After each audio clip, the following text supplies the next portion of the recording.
Lieutenant Commander Sarah Mitchell had learned to ignore the stares. After 3 years of physical therapy, countless surgeries, and more pain than most people would experience in a lifetime, she'd grown accustomed to the way people looked at her prosthetic leg. Some stared out of curiosity, others looked away quickly, uncomfortable with visible disability, and a few, the worst ones, looked at her with pity as if she were somehow less than she'd been before. Sarah didn't want pity. She'd been a Navy helicopter pilot, one of the few women to fly combat missions in Afghanistan. She'd evacuated wounded soldiers under fire, delivered supplies to remote outposts, and earned 2 air medals for valor. The IED that had taken her leg hadn't taken her courage, her skill, or her identity as a warrior. But it had taken her flight status, and that loss hurt more than any physical wound. On this particular Friday evening in the small coastal town of Seabrook, North Carolina, Sarah was trying something she'd been avoiding for months: eating alone at a restaurant. Her therapist had encouraged her to rebuild her confidence in public spaces, to stop hiding in her apartment, to remember that she was still a whole person worthy of occupying space in the world. So Sarah had chosen Coastal Bistro, an upscale restaurant on Main Street known for its seafood and ocean views. She'd made a reservation, dressed carefully in slacks that concealed her prosthetic, and told herself she could do this. It was just dinner, nothing to be afraid of. She should have known better. The restaurant's owner, Marcus Whitmore, was a local celebrity, a self-made millionaire who'd built a small restaurant empire across eastern North Carolina. His face was on billboards, his restaurants were always packed, and his arrogance was legendary. Sarah had heard stories about how he treated his staff, how he'd belittled customers who didn't meet his standards, how he believed his wealth made him untouchable. But she hadn't expected to encounter him personally. Sarah was being led to her table by a young hostess when it happened. The dining room was crowded, the narrow path between tables requiring careful navigation. Sarah's prosthetic leg, still relatively new, still requiring conscious thought to control, caught slightly on a chair leg as she passed. She stumbled just slightly, catching herself on a nearby table. The couple seated there looked up in surprise, but Sarah quickly apologized and continued following the hostess. And that's when she heard Marcus Whitmore's voice, loud enough to carry across the dining room. "Jesus Christ, is she drunk? It's not even 7 o'clock." Sarah froze. She turned to see Whitmore standing near the bar, a man in his 50s, perfectly groomed, wearing an expensive suit, his expression one of contempt. "Sir, she's not," the hostess started, but Whitmore cut her off. "I run a high-class establishment. I can't have people stumbling around like they're at some dive bar. Get her out of here." "Mr. Whitmore, she has a reservation." "I don't care, tell her to come back when she's sober." Sarah felt her face flush with humiliation and anger. She could explain, could point out her prosthetic leg, could inform this arrogant man that she was a decorated Navy officer who'd lost her leg serving her country. But some stubborn part of her refused to justify her existence to someone who looked at her with such disdain. "I'll leave," Sarah said quietly, her voice tight with controlled emotion. "I'm not drunk, but I'll leave." She turned to go, moving carefully toward the exit, very conscious now of every step, every movement of her prosthetic leg. The dining room had gone quiet, all eyes on her, the humiliation complete and public. And that's when Marcus Whitmore decided to make it worse. As Sarah passed his position near the bar, Whitmore deliberately stuck out his foot. Sarah, focused on her gait and not expecting such deliberate cruelty, couldn't adjust in time. Her prosthetic leg caught on his outstretched foot and she went down hard, hitting the floor with a cry of pain and shock. The restaurant erupted in gasps and exclamations. Sarah lay on the floor for a moment, stunned, her hip and shoulder throbbing from the impact, her dignity shattered. She heard Whitmore's voice above her, "See? Definitely drunk, someone call her a cab." Sarah was struggling to get up, a process complicated by the prosthetic and the pain and the overwhelming desire to simply disappear, when a hand appeared in her line of vision. "Ma'am, let me help you." The voice was male, deep, and carried the unmistakable authority of military command. Sarah looked up to see a man in his late 30s, tall and powerfully built, with the kind of bearing that screamed special operations.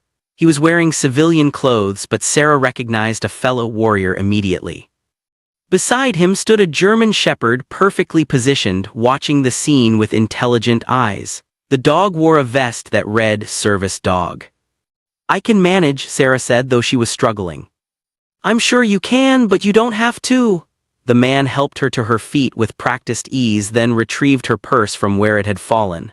Master Chief Petty Officer Jake Reynolds, Navy SEALs, retired, and this is Titan. The German shepherd remained alert, focused, his attention shifting between Sarah and Marcus Whitmore, who was now looking distinctly uncomfortable. "Lieutenant Commander Sarah Mitchell," Sarah replied, falling back on military protocol because it felt safer than acknowledging what had just happened. "Navy pilot, also retired." "I know who you are, Commander," Jake said quietly. "I read about your shoot-down and rescue in the Navy Times. You're the pilot who kept flying with a destroyed tail rotor long enough to get your crew to safety before the bird went down. That took skill and guts." Sarah felt tears threatening and blinked them back. "Thank you." Jake's expression hardened as he turned to Whitmore. "Did you just deliberately trip a disabled veteran?" "I don't know what you're talking about," Whitmore said, but his tone was defensive. "She stumbled. It's not my fault if she can't hold her liquor." "She's not drunk, she has a prosthetic leg. I watched you stick out your foot and trip her deliberately." Jake's voice was quiet but carried an edge of steel. "That's assault, on a disabled person, on a veteran who served this country. You can't prove anything." "I've got the whole thing on video," said a woman at a nearby table, holding up her phone. "I started recording when you were being rude to her earlier. I have you clearly tripping her." Other diners were pulling out their phones now, several confirming they'd also witnessed Whitmore's action. The mood in the restaurant had shifted dramatically. What had been silent discomfort was now open hostility toward the owner. "Mr. Whitmore," said the hostess, her voice shaking, "I'm calling the police. I won't work for someone who would do something like that." "You're fired," Whitmore snapped. "All of you who have a problem with me, you're fired. This is my restaurant, I own it. You think some veteran with one leg is more important than me, than my business?" "Yes," said the woman with the video, standing up. "I think someone who served this country is worth infinitely more than you, you pompous asshole." Several other diners stood as well, some throwing cash on their tables, others simply walking out. Within minutes, half the restaurant had emptied, the exodus punctuated by angry comments and declarations that they'd never return. Sarah watched this unfold with a mixture of gratitude and continued humiliation. She didn't want to be the center of this scene. She didn't want people defending her out of pity. She just wanted to disappear. "Commander Mitchell," Jake said quietly, "let's get you out of here. Can I give you a ride home?" Sarah wanted to refuse, wanted to prove she could handle this herself, that she didn't need rescuing.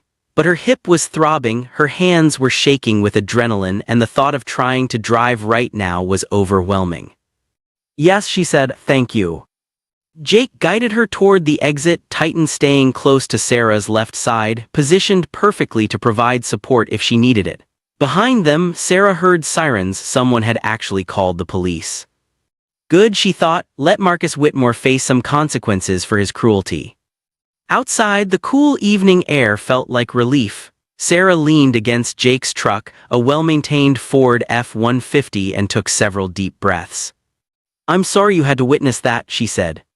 "Don't apologize, you have nothing to apologize for. That man assaulted you, then tried to lie about it. He's the one who should be sorry."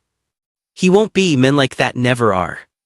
"Maybe, but he's about to face consequences whether he's sorry or not." Jake opened the passenger door. "Come on, Commander, let's get you home. Where do you live?" Sarah gave him her address, a small apartment complex about 3 miles away. As Jake drove, Titan sat in the back seat, his presence somehow comforting. "How long have you been out?" Jake asked. "Medically retired 2 years ago, still adjusting." Sarah looked out the window, watching the familiar streets pass. "How about you?" 3 years, 8 years with the teams, multiple deployments. Took some shrapnel to the spine that ended my career. Titan here was my military working dog on my last deployment. When I got out, I adopted him. He's my service dog now, helps with PTSD. That's why you understood about the prosthetic. You've got your own invisible wounds. Not so invisible sometimes, but yeah, I understand what it's like to be judged for disabilities people can't see or don't understand. Jake pulled into Sarah's apartment complex. "Commander, can I ask you something?" "Sarah, just Sarah." Sarah, are you doing okay, not just physically but mentally? What happened tonight that was traumatic on top of everything you've already been through? Sarah considered lying, considered putting on the brave face she'd maintained for 2 years, considered saying she was fine and sending Jake on his way. Instead, she found herself telling the truth. No, I'm not okay, I'm struggling. Tonight was supposed to be a step forward, going out alone, being in public, acting like a normal person. Instead, I got humiliated and assaulted. So no, I'm not okay. Jake was quiet for a moment. Then, I have a group. Veterans dealing with injuries, PTSD, transition issues. We meet twice a week at the VFW hall. It's informal, just people who understand talking to other people who understand. Would you be interested? Sarah's first instinct was to refuse. She didn't need a support group. She didn't need to sit around talking about her feelings with strangers. But then she thought about how alone she'd felt in that restaurant, how humiliated, how powerless. Maybe, she said, can I think about it? Of course, I'll give you my number. Call if you want to come or if you just need to talk. Jake handed her a business card, simple, just his name and number. Sarah took it and climbed out of the truck. Thank you for helping me, for not treating me like I'm broken. You're not broken, Sarah, you're healing. There's a difference. After Jake drove away, Sarah sat in her apartment for a long time thinking about what had happened. The humiliation burned, but so did something else, anger. Marcus Whitmore had assaulted her, mocked her disability, and then tried to gaslight everyone about what had happened. And he'd done it because he thought he was untouchable, because he was wealthy and powerful and believed consequences didn't apply to him. Sarah pulled out her phone and looked at the business card Jake had given her. On the back, he'd written, "You're stronger than you think, don't let bullies win." Sarah smiled grimly. She'd survived helicopter crashes, combat zones, and 3 years of brutal physical therapy. She wasn't about to let some arrogant millionaire bully her into silence. If Marcus Whitmore thought this was over, he was very wrong. The video went viral within 12 hours. The woman who'd recorded Marcus Whitmore tripping Sarah had posted it to social media with the caption, "Millionaire restaurant owner Marcus Whitmore deliberately trips disabled Navy veteran, then calls her drunk. This is who you're supporting when you eat at Coastal Bistro." By Saturday morning, the video had been shared over 50,000 times. By afternoon, it had reached 1 million views. By evening, every major news outlet in North Carolina was covering the story and national media was picking it up. Navy veteran assaulted by restaurant owner. Millionaire mocks disabled vet caught on camera. Marcus Whitmore under fire for assault on wounded warrior. Sarah watched the coverage from her apartment, feeling a mixture of vindication and exhaustion. She'd wanted consequences for Whitmore, but she hadn't anticipated this level of public attention. Her phone was ringing constantly, reporters requesting interviews, veterans organizations offering support, strangers sending messages of encouragement. It was overwhelming.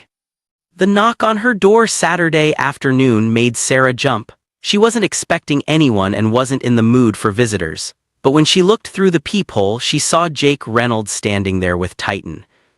Sarah opened the door. "How did you know where I lived? I didn't give you my apartment number." "You said you were in the Riverside complex. Your name's on the mailbox downstairs." Jake held up a bag from a local deli. "I brought lunch. Figured you might not feel like going out today given the media circus."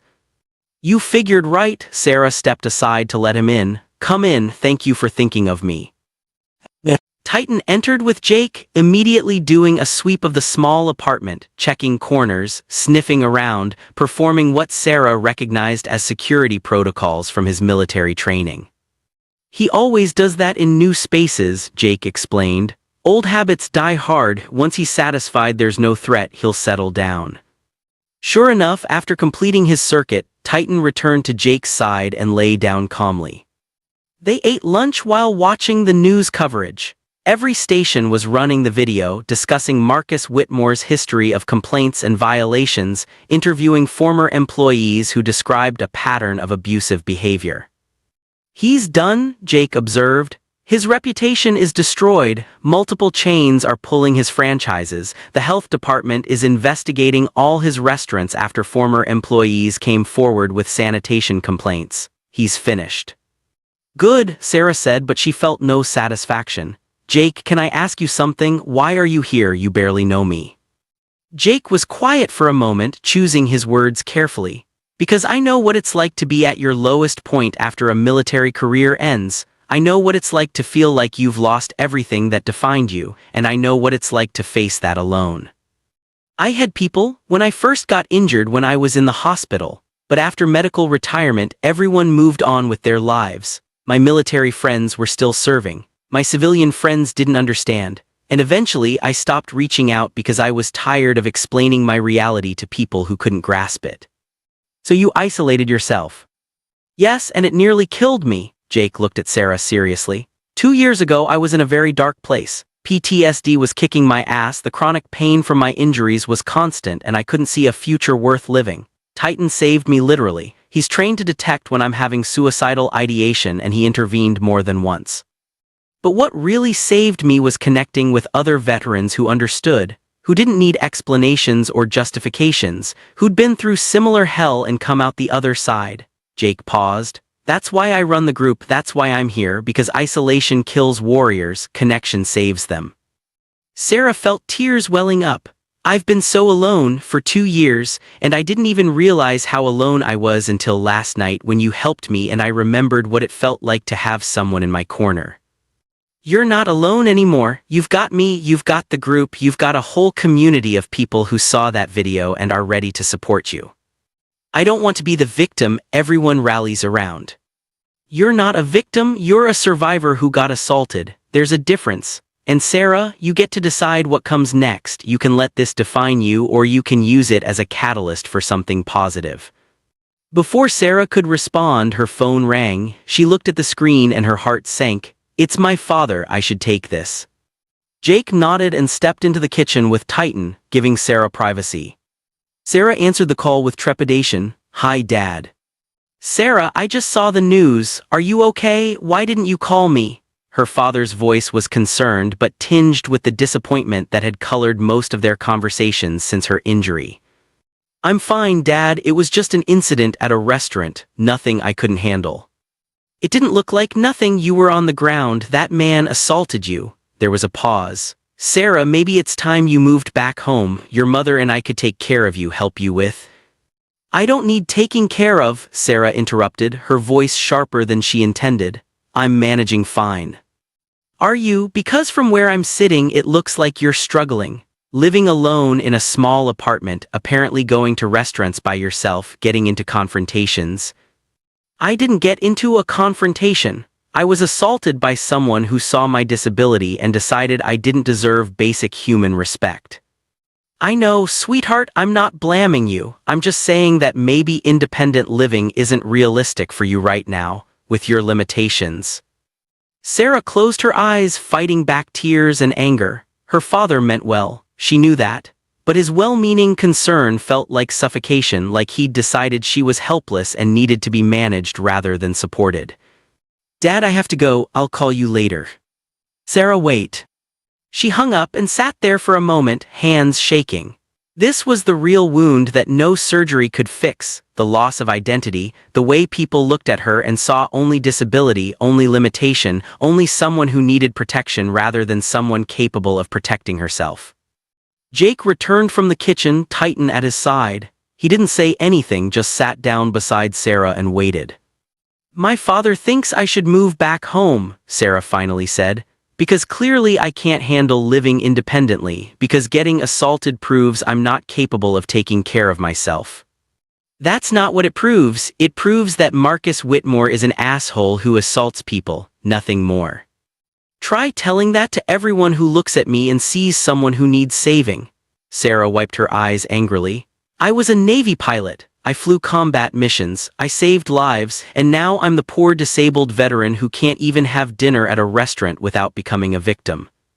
"Sarah, listen to me. You're allowed to be angry, you're allowed to grieve what you've lost, but don't let that anger and grief convince you that you're less than you were. You're different now, yes, but different doesn't mean diminished.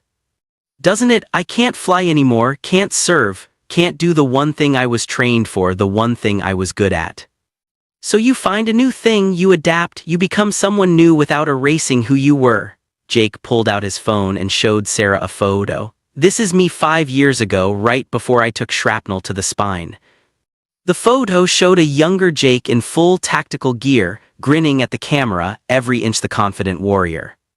And this is me 2 years ago at my lowest point. Another photo, Jake looking gaunt and haunted, barely recognizable as the same person.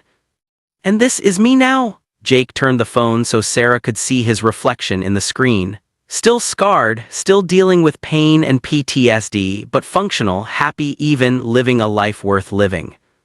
How? Sarah asked. How did you get from there to here?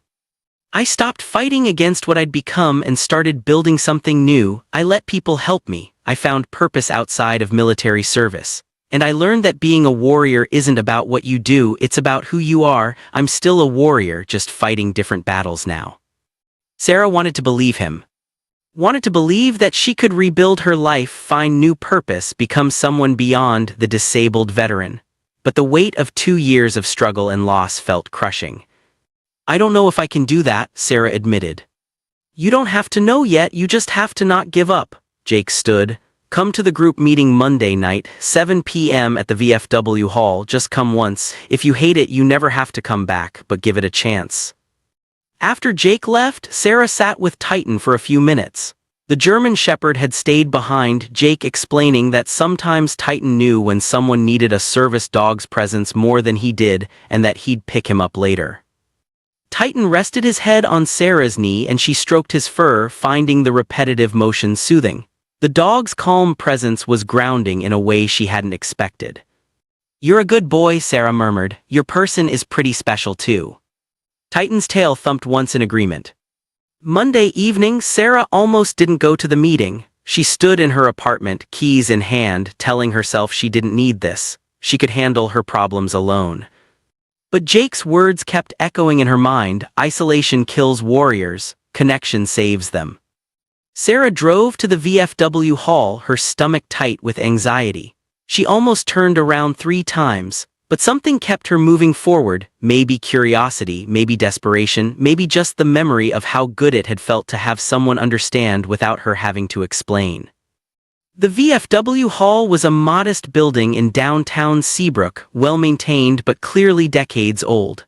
Sarah could hear voices inside as she approached the door and she paused, gathering her courage. The door opened before she could knock. Jake stood there, Titan at his side, both of them looking pleased to see her. You came, Jake said. I almost didn't. But you did, that's what matters, come on in. The meeting room held about a dozen people, men and women ranging from their 20s to their 60s, all veterans, all carrying visible or invisible wounds. Some had prosthetics like Sarah.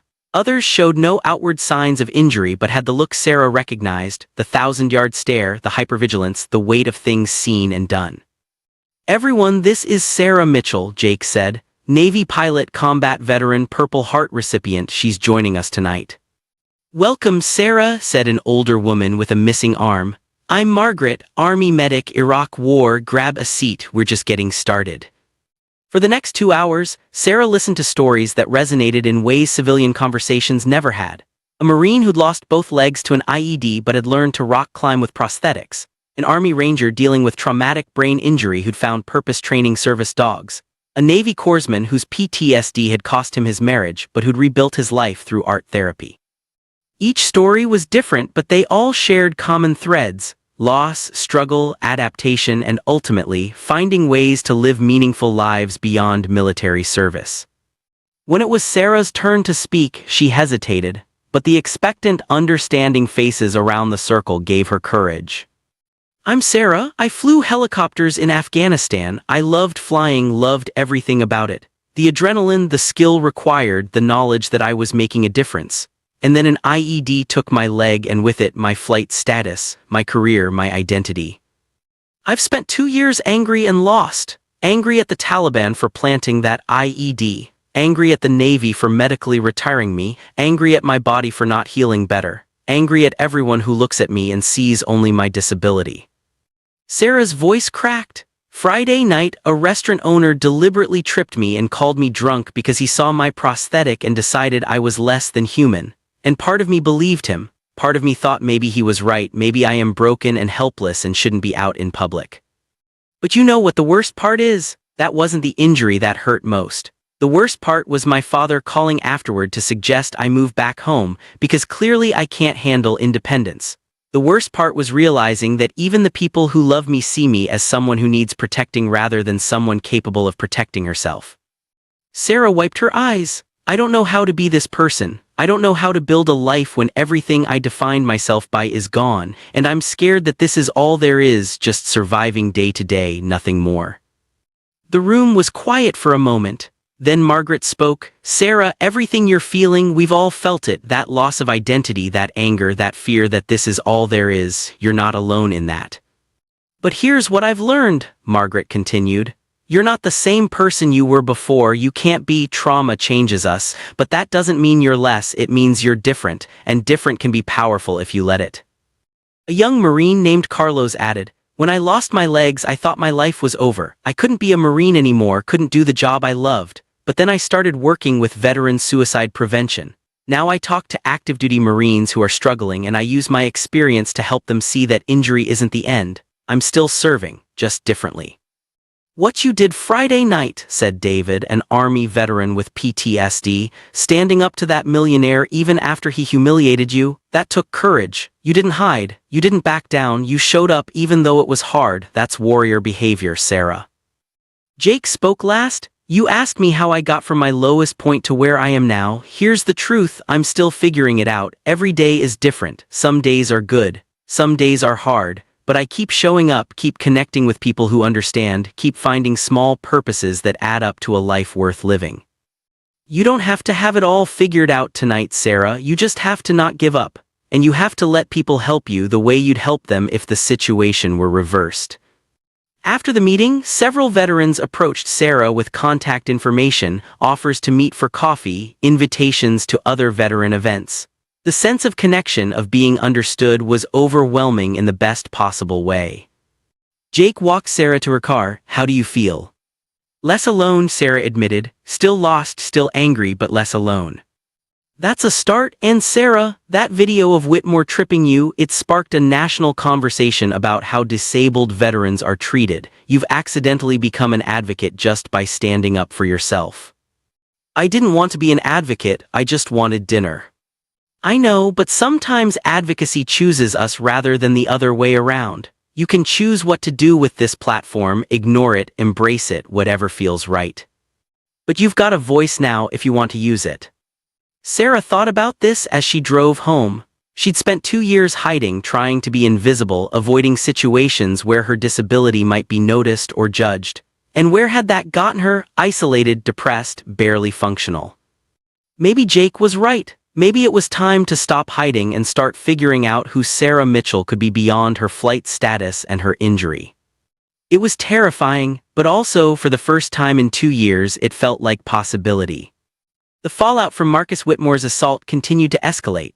His restaurant empire was crumbling. 3 of his 4 locations had closed within a week, the 4th barely hanging on with a skeleton crew. Multiple lawsuits had been filed by former employees alleging harassment and labor violations. And the district attorney was pursuing criminal charges for assault on a disabled person. But Whitmore himself remained defiant. He'd hired an expensive legal team and was giving interviews claiming he was the real victim, that he'd been set up by a disgruntled veteran looking for attention, that the video had been edited to make him look bad, that this was all a conspiracy to destroy a successful businessman. The woman was stumbling, Whitmore insisted during a local news interview. I was concerned she was intoxicated. Any responsible restaurant owner would have asked her to leave. The fact that she turned it into this circus shows she's looking for a payday. Sarah watched the interview in her apartment with Jake and several members of the veteran support group. They'd started meeting informally at Sarah's place in the evenings, the group having adopted her as one of their own. He's doubling down, Margaret observed. Typical abuser behavior, can't admit fault so he attacks the victim's credibility. He's also making it worse for himself, Jake said. Every time he opens his mouth, more former employees come forward with stories. The prosecutors have enough evidence to bury him. But will they? Sarah asked. He's wealthy, he has connections, men like him don't usually face real consequences. This time feels different, said Carlos. The video is too clear, the public outrage is too strong, and you're not just anyone, you're a decorated veteran with a spotless record. His legal team has to know they're on thin ice. Sarah's phone rang. She didn't recognize the number but answered anyway. Hello. Commander Mitchell, this is Detective Laura Chen from the Seabrook Police Department. I'm the lead investigator on your assault case. Do you have a few minutes to talk? Of course. Sarah moved into her bedroom for privacy. What can I help you with? I wanted to update you on the investigation. We've interviewed multiple witnesses, reviewed all available video footage, and examined Mr. Whitmore's pattern of behavior. The DA is moving forward with criminal charges, assault on a disabled person, which is a felony in North Carolina. That's good news. Yes, but there's more. During our investigation, we discovered some concerning information about Mr. Whitmore's businesses.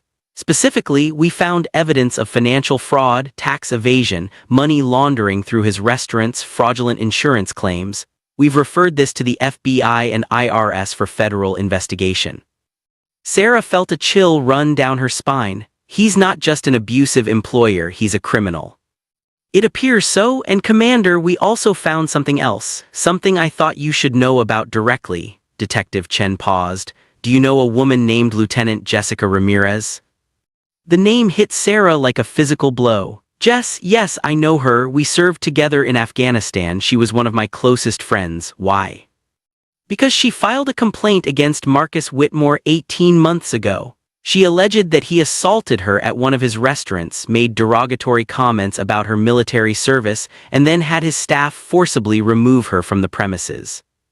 Sarah sat down heavily on her bed. I didn't know that. Jess and we lost touch after I got injured. She reached out a few times, but I was in a bad place and stopped responding. I didn't know this had happened to her. The complaint was dismissed. Mr. Whitmore's lawyers claimed Lieutenant Ramirez was intoxicated and had become belligerent when asked to leave. There was no video evidence to contradict his version of events, and without witnesses willing to testify, the case went nowhere. He did to her what he tried to do to me. Yes, and we believe there are others. We're reaching out to veterans organizations asking if anyone else has had similar experiences at Whitmore's establishments. We think this may be a pattern of targeting and abusing veterans, particularly women veterans. Why would he specifically target veterans? That's what we're trying to understand. But Commander, I'm hoping you might be willing to help us. Would you be comfortable reaching out to Lieutenant Ramirez? We need someone she trusts to explain what we're investigating and ask if she'd be willing to provide a new statement. Sarah didn't hesitate. Yes, I'll contact her today, and Detective Chen, thank you for taking this seriously. Thank you for reporting it and for having the courage to pursue charges. Without your case, we wouldn't have discovered any of this. After hanging up, Sarah sat for a moment processing this information. Jess had been through the same humiliation, the same assault, the same victim blaming, and she'd done it alone, without support, without vindication. Sarah returned to the living room, where the group was still discussing Whitmore's interview. I need to tell you all something, Sarah said. The police just informed me that Whitmore has done this before. 18 months ago, he assaulted another veteran, a friend of mine from Afghanistan. Her complaint was dismissed because there was no evidence and no one believed her. The room went quiet. How many others? Margaret asked softly. How many veterans has this man hurt who didn't have video evidence, who didn't have public support, who were dismissed and ignored? That's what the police are trying to find out. They're asking veterans organizations to put out inquiries, see if anyone else has had similar experiences. I'll contact my networks, Jake said immediately. Army Ranger Association, SEAL Foundation, local veteran groups will get the word out. I'll reach out to women veteran organizations, Margaret added. If he's specifically targeting women veterans, we need to know. Over the next week, Sarah reconnected with Jessica Ramirez. The conversation was emotional, Jess breaking down as she described what had happened to her, how she'd been dismissed and blamed, how the experience had left her feeling powerless and ashamed. I'm so sorry I wasn't there for you, Sarah said. I was drowning in my own problems and I abandoned you when you needed support. You were dealing with losing your legs, Sarah. You had every right to focus on your own healing. But you were my friend, you should have been able to count on me. You can make up for it now, Jess said, by helping me get justice, by making sure Whitmore faces consequences for what he did to me and to God knows how many others. Jessica agreed to provide a new statement to the police, and she wasn't alone. Within 2 weeks, 9 other veterans, 7 women and 2 men had come forward with similar stories about Marcus Whitmore. Some had been assaulted physically. Others had been verbally abused, mocked for their disabilities or service, refused service, or forced out of his restaurants. A pattern emerged. Whitmore seemed to particularly target veterans with visible disabilities or PTSD symptoms. He'd mock them, humiliate them, and then claim they were drunk or disorderly when they objected to his treatment. He's a bully who chose vulnerable targets, Detective Chen explained during a meeting with Sarah and the other victims. Veterans with disabilities who he assumed wouldn't fight back, wouldn't be believed, wouldn't have the resources or support to pursue justice. He miscalculated with me, Sarah observed. Yes, because you had video evidence and public support, but more importantly because you fought back. You didn't let him silence you. The criminal case against Whitmore expanded to include multiple assault charges, hate crimes targeting victims based on their veteran status and disabilities, and witness intimidation. He tried to pressure several of his employees not to testify.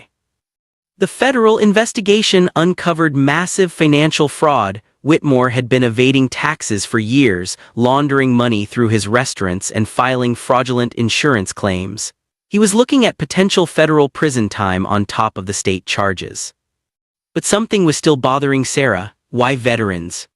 She asked Jake one evening as they prepared for another support group meeting. What did we do to make him hate us so much? I've been thinking about that, Jake said, and I did some research into Whitmore's background. He tried to join the military when he was younger, applied to multiple branches, was rejected every time for medical reasons. History of asthma, flat feet, some minor heart condition, nothing life-threatening but enough to disqualify him from service. So he resented veterans because he couldn't serve himself. It's a theory. Maybe he saw successful veterans, particularly those who'd been wounded in service, as a reminder of his own perceived inadequacy. Maybe he felt the need to tear them down to build himself up. That's pathetic, Sarah said. To be so insecure that you assault people who have sacrificed for their country. Pathetic and criminal, but it explains the pattern. He wasn't just a bully. He was specifically targeting a group of people he resented, people he saw as having something he'd been denied.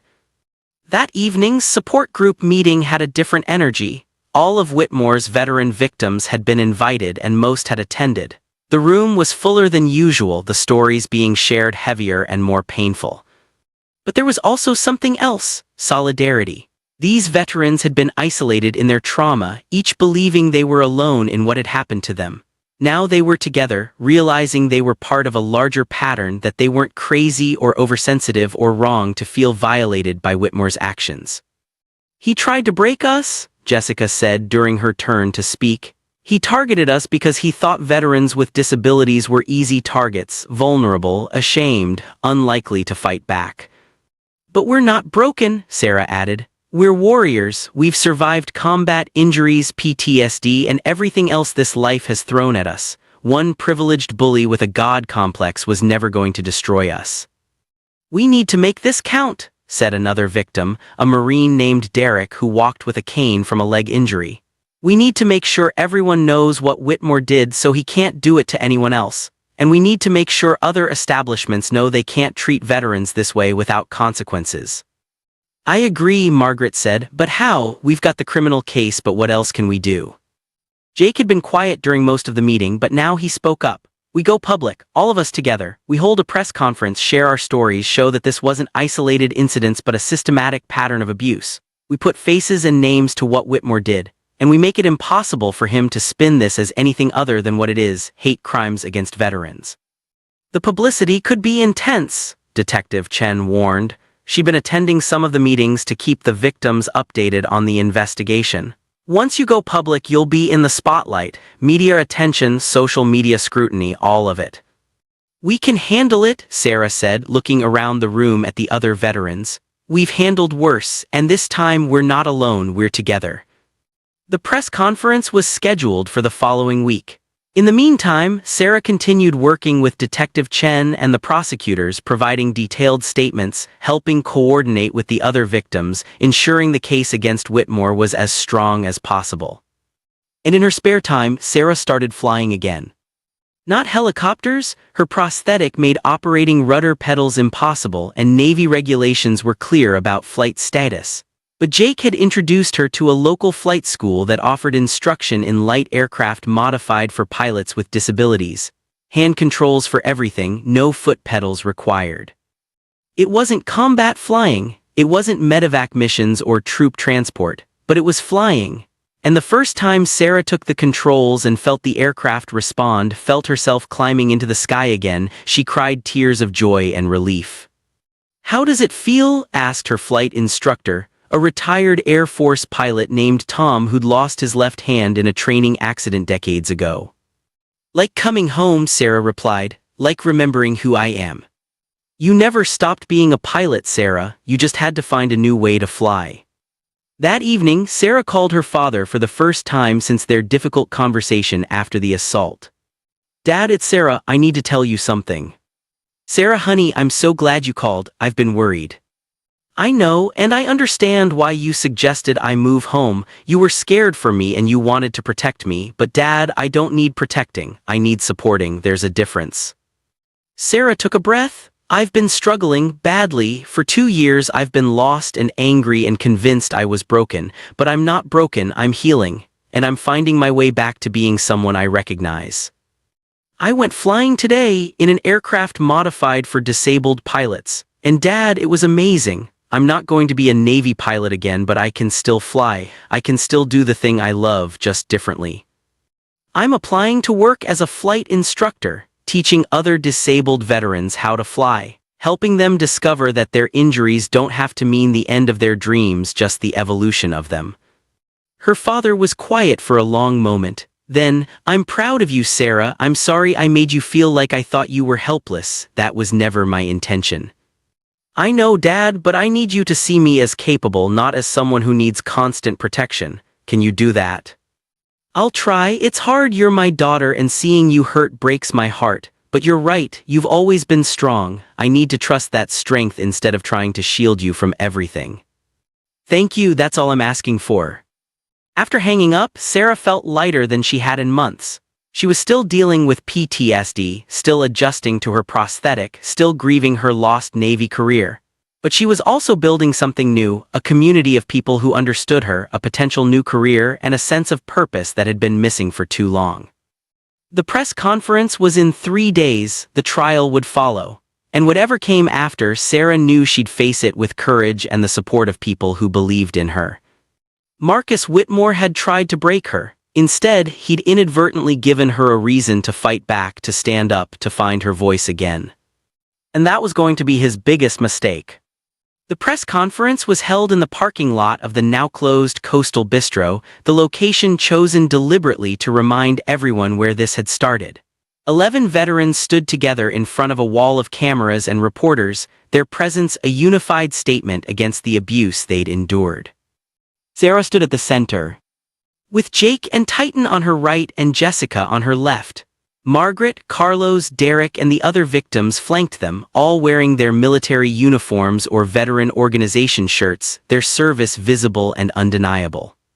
Sarah had been chosen to speak first. She'd spent the previous night writing and rewriting her statement, trying to find words that captured not just what had happened but what it meant. Now facing the cameras, she took a deep breath and began. "My name is Sarah Mitchell. I'm a former Navy helicopter pilot, Purple Heart recipient, and combat veteran. 18 days ago, I went to have dinner at Coastal Bistro. I was nervous. It was my first time eating alone at a restaurant since my medical retirement. I have a prosthetic leg, and navigating crowded spaces still requires concentration." Marcus Whitmore, the owner of Coastal Bistro, saw my prosthetic and immediately assumed I was intoxicated. When I explained I wasn't drunk, he refused to believe me. He ordered me removed from his restaurant. And as I was leaving, humiliated and hurt, he deliberately stuck out his foot and tripped me. Sarah paused, letting that sink in. I fell hard, I was injured and embarrassed. and Mr. Whitmore stood over me and told everyone I was drunk, that I was causing a scene, that I was the problem. But this press conference isn't just about me, because after my assault became public, we discovered something horrifying. I wasn't his only victim. Over the past 3 years, Marcus Whitmore has systematically targeted, abused, and assaulted veterans at his establishments, particularly veterans with visible disabilities or PTSD. Sarah gestured to the veterans beside her. These are just some of his victims. There are others who aren't here, who are too traumatized or too private to come forward publicly. But together, we represent a pattern of hate crimes against those who served our country. Mr. Whitmore didn't assault us because we were disruptive or intoxicated. He assaulted us because we're veterans with disabilities, because he saw us as easy targets, because he thought we wouldn't fight back, wouldn't be believed, wouldn't have the resources to seek justice. He was wrong. Sarah's voice strengthened. We are warriors. We've survived combat, injuries, PTSD, and the difficult transition back to civilian life. We've faced enemies more dangerous than one bitter millionaire with a vendetta against veterans, and we're not going to be silenced or shamed or intimidated into accepting abuse. Today, we're calling for full prosecution of Marcus Whitmore on all charges: assault, hate crimes, fraud, and anything else the investigations have uncovered. We're calling for his restaurants to be permanently closed, and we're calling for legislation that increases penalties for crimes specifically targeting veterans. But more than that, we're standing here together to send a message to every veteran who's been abused, discriminated against, or made to feel less than because of their service-related injuries. You are not alone, you are not broken, and you deserve respect, dignity, and justice. Sarah stepped back and Jessica moved forward to share her story. Then Derek, then the others, each veteran adding their voice to the collective testimony of Whitmore's abuse. By the time the last veteran had spoken, several reporters were openly crying. The crowd that had gathered included dozens of veterans from the local community, many holding signs that read "Veterans deserve respect" and "Whitmore equals coward." During the Q&A session, a reporter asked the question Sarah had been expecting. "Commander Mitchell, some people have suggested you're just looking for attention or a financial payout from Mr. Whitmore. How do you respond to that?" "I respond by pointing to the 10 other veterans standing beside me," Sarah said calmly, "all of whom have similar stories, all of whom have been vindicated by investigations that have uncovered not just assault but systematic financial fraud and criminal behavior. If this were about money or attention, I could have settled quietly with Whitmore's lawyers when they offered. Instead, I chose to pursue justice, both for myself and for every other veteran he's harmed." Another reporter asked Jake, "Master Chief Reynolds, you've become Commander Mitchell's advocate and support system. Why did you get involved?" Jake had tightened beside him, the German shepherd calm and professional despite the crowd and cameras. "Because I'm a veteran who understands what it's like to be judged and discriminated against because of service-related disabilities. Because I've built my post-military life around supporting other veterans through difficult transitions. And because when I saw what happened to Sarah, I knew I had to help. That's what warriors do, we protect each other." "Can you tell us about Titan's role in all of this?" "Titan is a retired military working dog and my service animal. He provides support for my PTSD and has been instrumental in my own healing journey. When Sarah was assaulted, Titan and I were having dinner at Coastal Bistro. We witnessed the entire incident. Titan's training includes threat detection and protection, and he immediately recognized that Sarah was in distress. He positioned himself protectively, and his presence helped de-escalate what could have become an even worse situation." Jake looked directly at the cameras. "Military working dogs serve alongside us in combat. They deserve the same respect and support in retirement that human veterans receive. Titan saved my life multiple times during deployment. Now he saves my life every day by helping me manage PTSD. He's not just my dog, he's my partner and my brother in arms." The press conference concluded with a powerful image: all 11 veterans standing together, hands linked, a visible representation of solidarity and strength. The photos and video from that moment would be shared millions of times over the following days. The public response was overwhelming. Social media exploded with support for the veterans and outrage at Marcus Whitmore. His remaining restaurant closed within 48 hours, unable to sustain operations under the weight of public boycotts and staff resignations. Multiple corporate chains that had previously contracted with Whitmore's company severed those relationships. His personal reputation was destroyed. He couldn't go anywhere in public without being recognized and confronted. But Whitmore still wasn't accepting responsibility.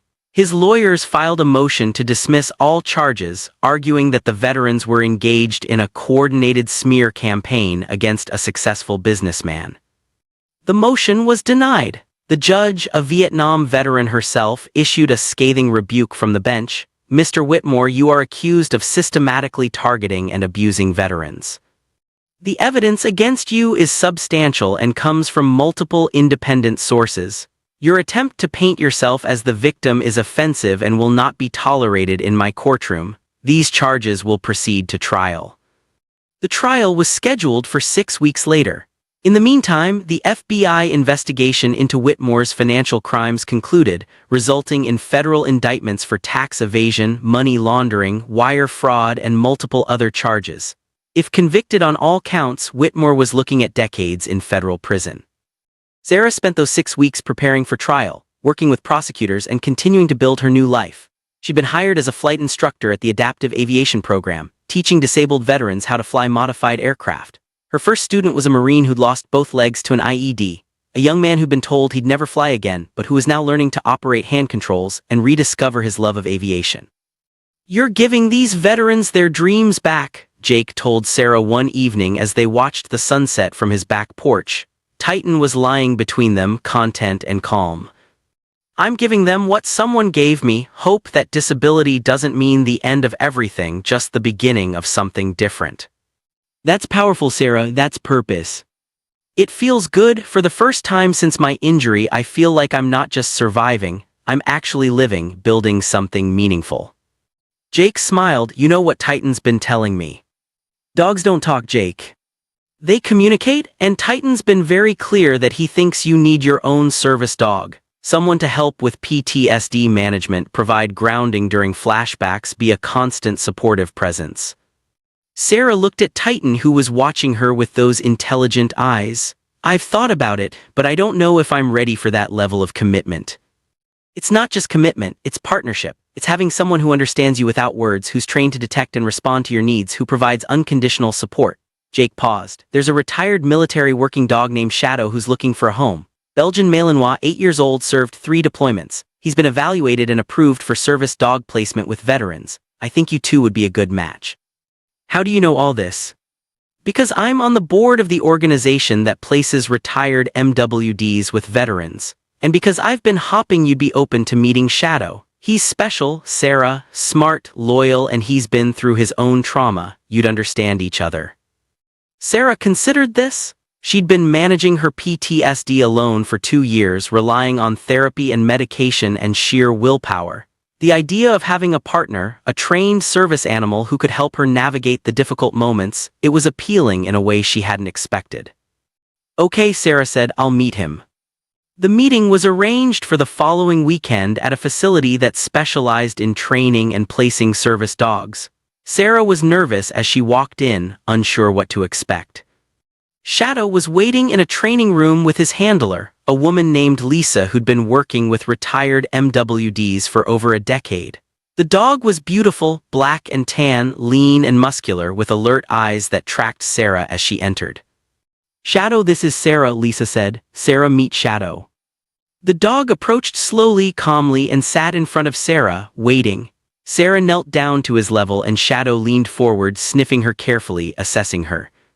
Then, as if making a decision, Shadow placed his paw on Sarah's knee, a gesture of connection, of acceptance, of partnership. Sarah felt tears well up. "Hi Shadow, nice to meet you." Over the next hour, Lisa explained Shadow's training, his capabilities, and what Sarah would need to do to finalize the adoption and certification process. Shadow stayed close to Sarah the entire time, occasionally leaning against her leg, offering comfort even though they'd just met. "He's chosen you," Lisa observed. "Dogs know. Shadow understands you're someone who needs him, and he's ready to serve again, not in combat but in helping you heal." "I want him," Sarah said without hesitation. "What do I need to do?" "Complete an application, go through a 2-week training program where you and Shadow learn to work together and pass a certification test. After that, he's yours, your partner, your service dog, your companion." Sarah started the training program immediately. For 2 weeks, she and Shadow worked together daily, learning commands, practicing public access behaviors, developing the kind of intuitive communication that made service dogs so effective. Shadow was brilliant, picking up on Sarah's emotional state before she was fully aware of it herself, intervening during PTSD symptoms, providing grounding during flashbacks, creating space for her in crowded situations. By the end of the 2 weeks, they'd become a team. And when Sarah passed her certification test, Shadow performing flawlessly through a series of complex scenarios, she felt something she hadn't felt in years, complete. "You've got a partner now," Jake said when Sarah introduced Shadow to the veteran support group, "someone who's got your back always." "I know, it feels right, like a piece I didn't know was missing finally clicked into place." The trial began on a cold November morning. The courtroom was packed with veterans, media, and community members who'd followed the case. Sarah sat in the front row with the other victims, Shadow at her feet providing calm support. Marcus Whitmore entered with his legal team, expensive suits, expensive lawyers, expensive arrogance. He looked at Sarah with contempt, clearly still believing he'd win, that money and influence would protect him from consequences. The prosecution's case was devastating. Video evidence of Whitmore tripping Sarah, testimony from multiple veterans about similar assaults, documentation of Whitmore's history of targeting veterans, expert witnesses explaining the psychological impact of assault and hate crimes, financial forensics showing years of fraud and tax evasion. Whitmore's defense tried to argue that the veterans were exaggerating, that the incidents were misunderstandings, that Whitmore was being unfairly persecuted for being successful. But the evidence was overwhelming and the witnesses were credible and consistent. Sarah's testimony was particularly powerful. She described in detail what had happened at Coastal Bistro, how she'd felt, and how the assault had affected her recovery and mental health. She remained calm and factual, letting the facts speak for themselves. "Commander Mitchell," Whitmore's lawyer said during cross-examination, "isn't it true that you've benefited significantly from publicity around this case?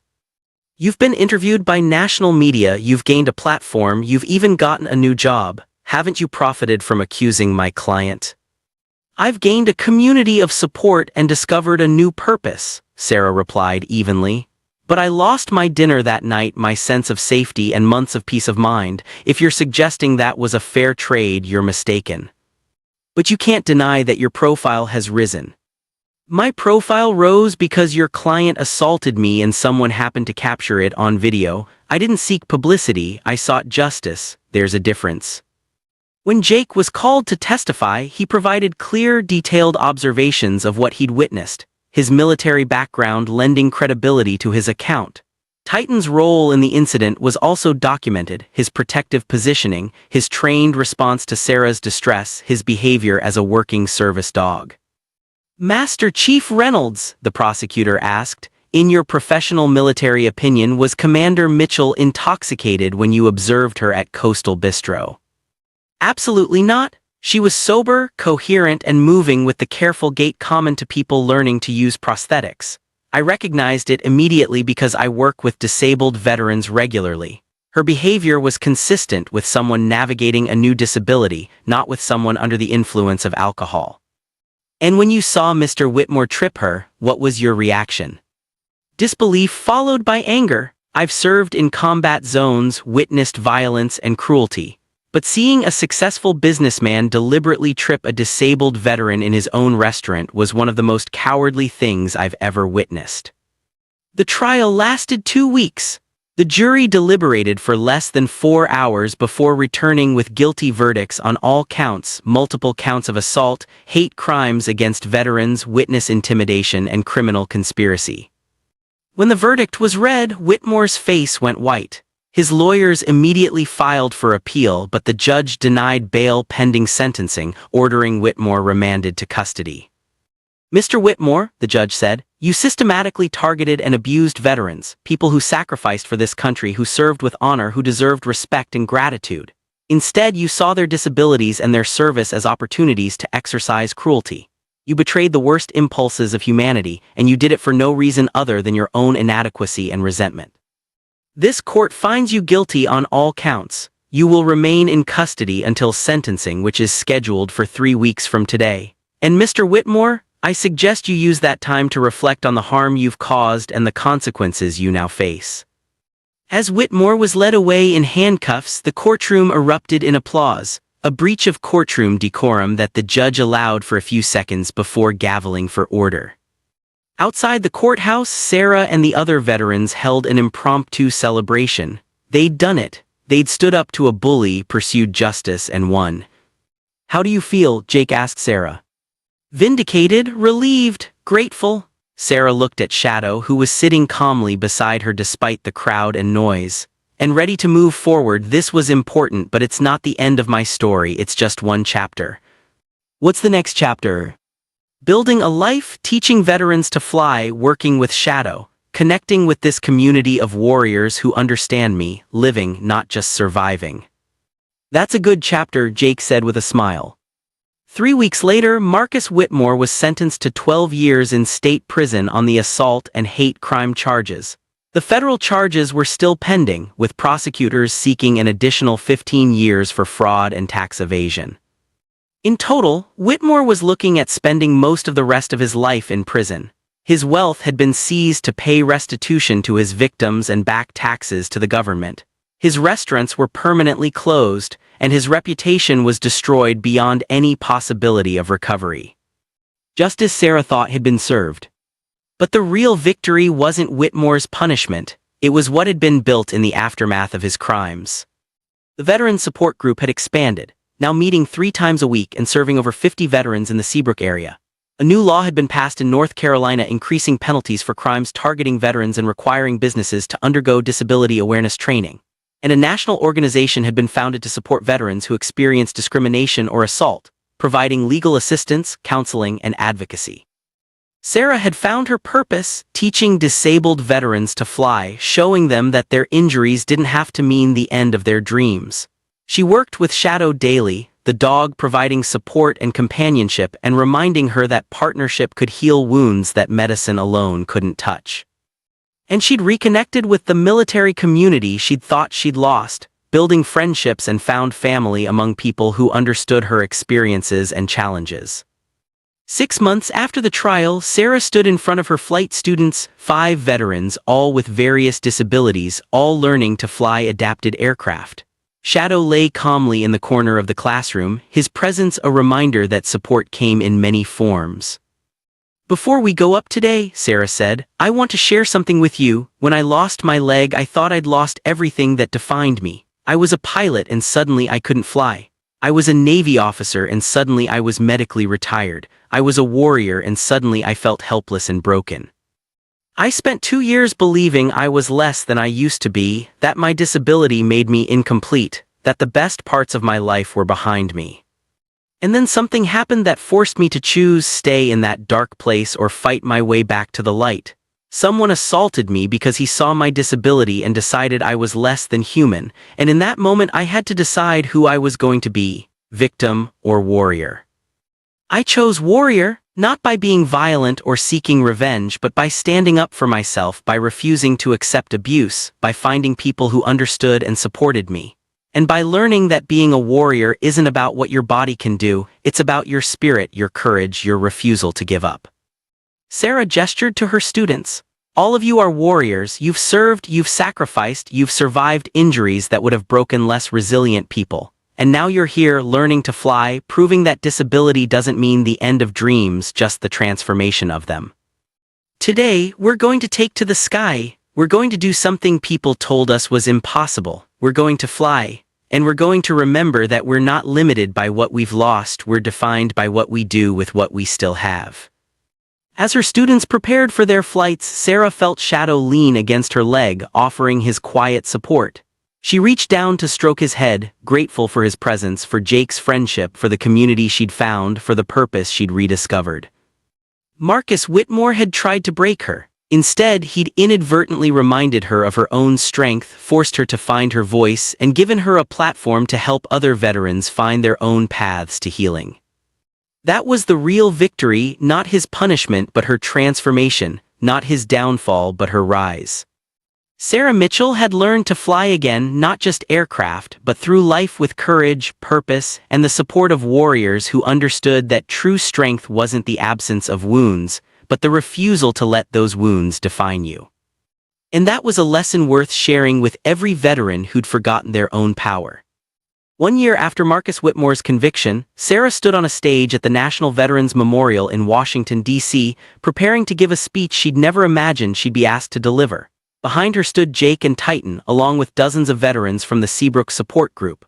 Shadow sat calmly at Sarah's feet, his service vest gleaming in the afternoon sun.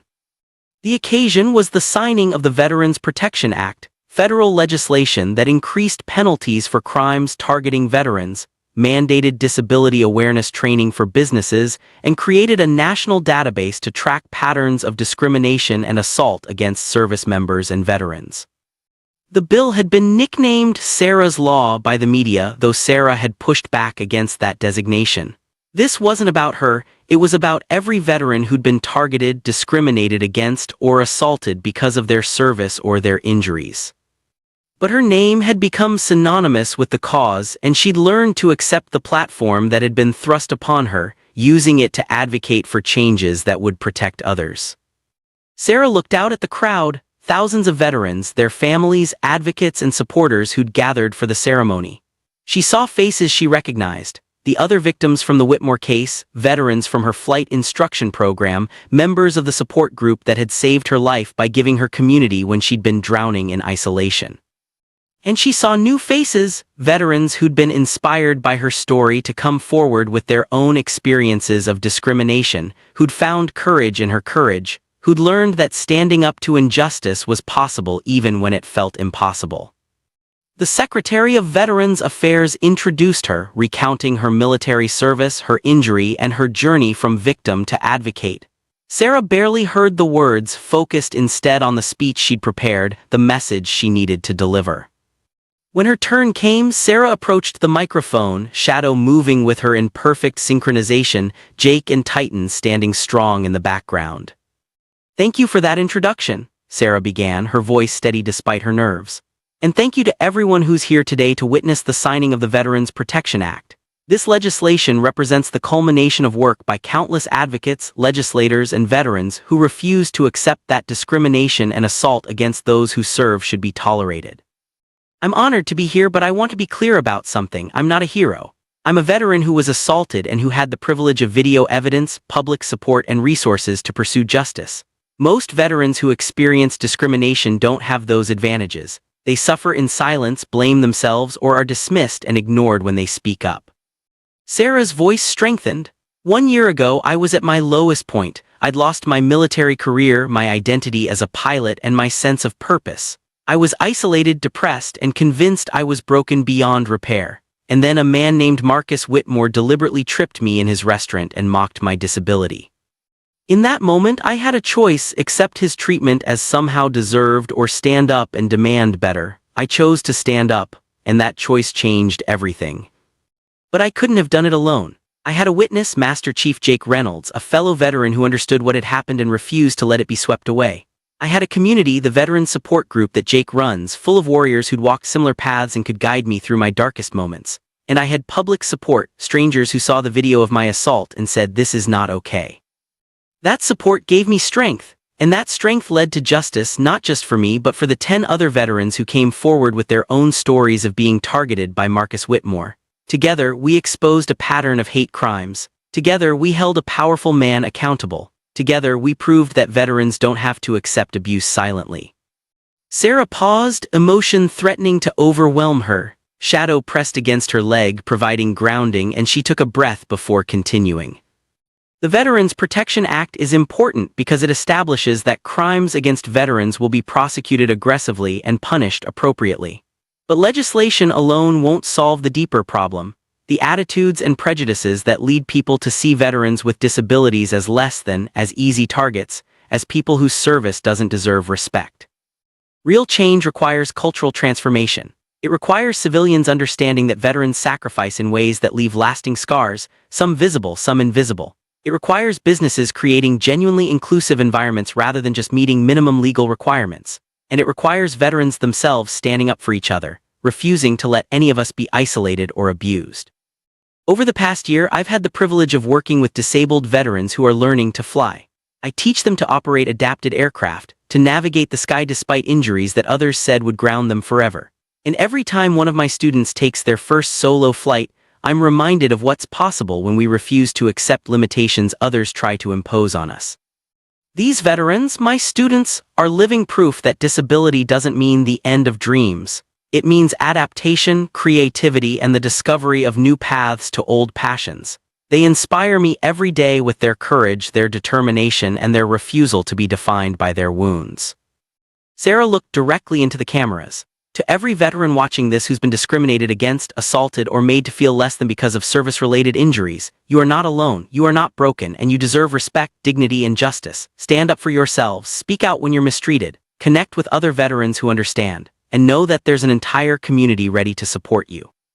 Marcus Whitmore thought he could assault me and face no consequences because I was just one disabled veteran. He was wrong. Because I wasn't alone, I had Jake and Titan, I had the other victims, I had public support, and I had the strength that comes from knowing my worth regardless of his opinion of me. That strength is available to every veteran. You earned it through service, through sacrifice, through everything you've endured. Don't let anyone take it from you. Sarah stepped back from the microphone to thunderous applause.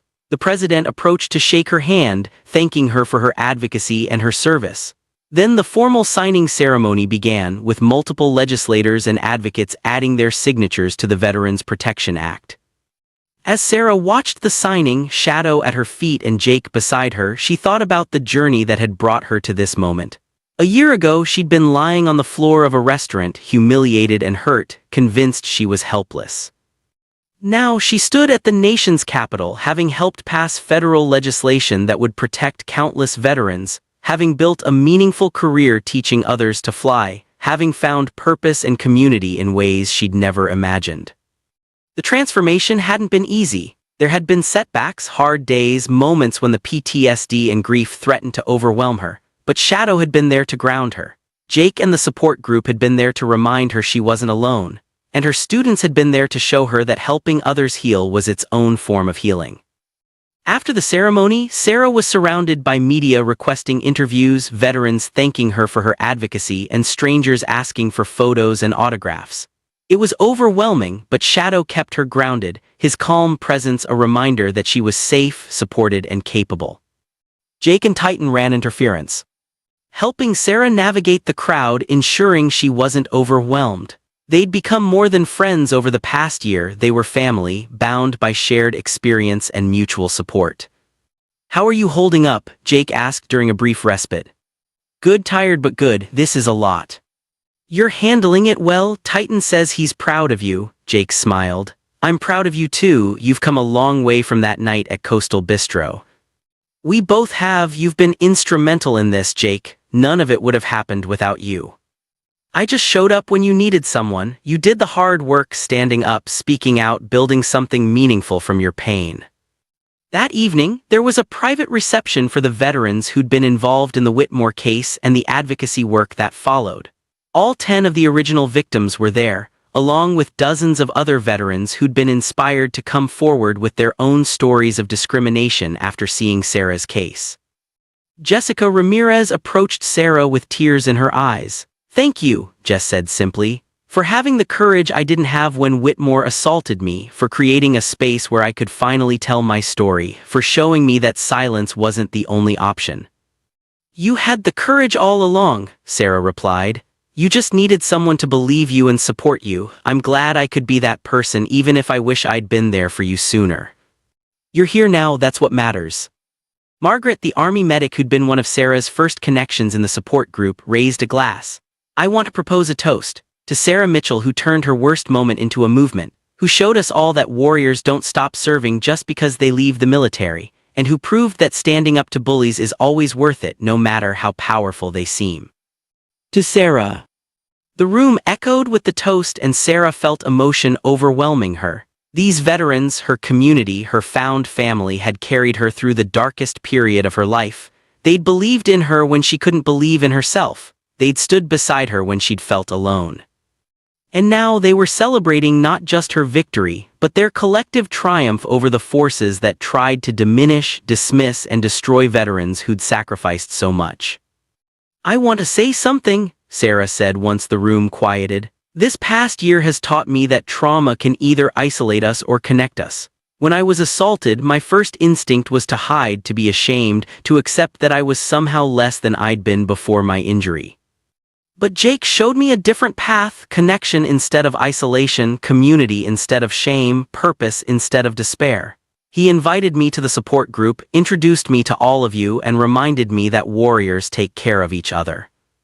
Everything that's happened since that night, the trial, the advocacy work, the legislation, my new career teaching flight, all of it stems from choosing connection over isolation. From accepting help instead of insisting I could handle everything alone. From being vulnerable enough to admit I was struggling and brave enough to ask for support. Sarah looked around the room. "So thank you, all of you, for being my community, my support, my reminder that I'm not alone in this fight. And for those of you who shared your own stories of discrimination, thank you for your courage. Your voices made this legislation possible. Your willingness to be vulnerable created the change we're celebrating today. We're warriors, we've always been warriors, and warriors fight not just on battlefields but in courtrooms and legislative chambers and everyday spaces where injustice occurs. This victory, this legislation, is proof that we can still serve, still protect, still make a difference even after our military careers end." 2 years after the assault, Sarah's flight instruction program had grown significantly. She now had 12 students, all disabled veterans, all learning to operate adapted aircraft. Several had already earned their private pilot licenses and were working toward commercial ratings. The program had gained national attention, inspiring similar initiatives at other aviation schools across the country. Sarah had become a spokesperson for adaptive aviation, traveling to conferences and seminars to teach others how to create inclusive flight training programs. Shadow remained her constant companion, attending classes, accompanying her on speaking engagements, providing support during difficult moments. The dog had become as famous as Sarah in some circles, featured in articles about service dogs and their role in veteran mental health. Jake continued running the support group, which had expanded to include over 100 veterans in the greater Seabrook area. He'd also started a nonprofit organization that provided service dogs to veterans at no cost, partnering with trainers and facilities to match retired military working dogs with veterans who needed them. Titan had passed away peacefully at age 13, a loss that had devastated Jake but that he'd navigated with the support of the community he'd built. He'd adopted another retired MWD, a Belgian Malinois named Valor, who was continuing Titan's legacy of service and companionship. Marcus Whitmore remained in prison, serving his 12-year state sentence with additional federal time still pending. His appeals had been denied, his attempts to reduce his sentence rejected. He would likely die in prison, his wealth gone, his empire destroyed, his name synonymous with cruelty and cowardice. Sarah occasionally thought about him, about the man whose assault had inadvertently transformed her life. She felt no sympathy for his situation. He'd made deliberate choices to hurt vulnerable people, and he was facing appropriate consequences. But she also felt something she hadn't expected: gratitude. Not for the assault itself, but for what it had revealed about her own strength, about the communities of support available to veterans, about the power of standing up to injustice. Without that terrible night, Sarah might have remained isolated, depressed, convinced she had no future worth living. Instead, she discovered purpose, community, and a way to serve that was just as meaningful as her military career had been. On the 3rd anniversary of the assault, Sarah returned to the location of the former Coastal Bistro. The building had been purchased by a veterans organization and converted into a community center, a space for support groups, job training, mental health services, and recreational activities. The grand opening ceremony was today, and Sarah had been asked to cut the ribbon. "It's fitting," the organization's director told Sarah as they prepared for the ceremony, "that the place where you were assaulted has been transformed into a space of healing and support for veterans. It's a physical representation of what you've accomplished, turning trauma into triumph, pain into purpose." Sarah looked at the building, remembering that night 3 years ago. She'd been so alone then, so lost, so convinced she was broken beyond repair. And now she stood here, surrounded by hundreds of veterans, about to open a facility that would serve the community for years to come. Shadow leaned against her leg and Sarah stroked his head, grateful for his constant presence. Jake stood beside her with valor, both of them looking proud. "Ready?" Jake asked. "Ready," Sarah confirmed. She approached the ribbon stretched across the entrance, scissors in hand. The crowd fell silent, cameras focused on this moment of transformation. "3 years ago," Sarah said, "I came to this location looking for a meal. Instead, I found humiliation, assault, and the lowest point of my post-military life. But I also found something I didn't expect, the catalyst for change, not just in my own life but in how we as a society think about and treat veterans with disabilities. Today, we're transforming this space from a site of trauma into a beacon of hope. This community center will serve veterans who are struggling, who need support, who are looking for connection and purpose. It will be a place where no veteran is alone, where everyone is valued, where service-related injuries are recognized not as limitations but as proof of sacrifice worthy of respect. I dedicate this center to every veteran who's been discriminated against, assaulted, or made to feel less than because of their service. May you find community here. May you find support here. May you find the strength to stand up for yourselves and the knowledge that you're never alone." Sarah cut the ribbon and the crowd erupted in applause. Veterans streamed into the new center, exploring the facilities, connecting with services, finding the community and support many had been desperately seeking. As Sarah watched them, Shadow at her feet and Jake beside her, she felt a profound sense of completion. The journey from that terrible night to this moment had been long and difficult, filled with pain and struggle and doubt. But it had been worth it. Every hard moment, every tear, every setback, all of it had led to this. To a community center that would serve veterans for generations, to legislation that would protect countless service members from discrimination, to a flight program that was helping disabled veterans rediscover their dreams, to a life of purpose and meaning that Sarah had thought was lost forever. Marcus Whitmore had tried to break her. Instead, he'd revealed her strength, tested her courage, and inadvertently given her a platform to create lasting change. And in the end, that was the best revenge, not his punishment but her transformation, not his downfall but the community that rose from the ashes of his cruelty.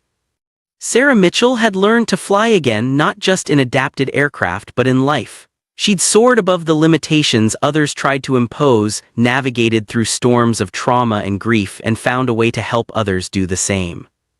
That was her legacy, not as a victim but as a warrior who'd refused to surrender. Not as someone defined by what she'd lost, but as someone transformed by what she'd survived.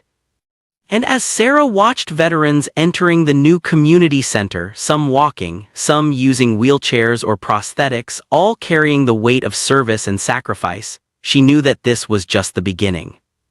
The work of supporting, protecting, and advocating for veterans would continue. The fight against discrimination and injustice would go on. And warriors like Sarah, Jake, and all the others who'd found purpose beyond military service would keep showing up, keep standing up, keep lifting up those who were struggling. Because that's what warriors did. They protected each other, they refused to leave anyone behind, and they turned their wounds into wisdom, their pain into purpose, their trauma into triumph. Sarah Mitchell had been broken by an IED, humiliated by a bully, and left struggling to find her place in a world that didn't understand her. But she'd risen from all of it, stronger, wiser, more compassionate, and committed to ensuring no veteran would face their battles alone.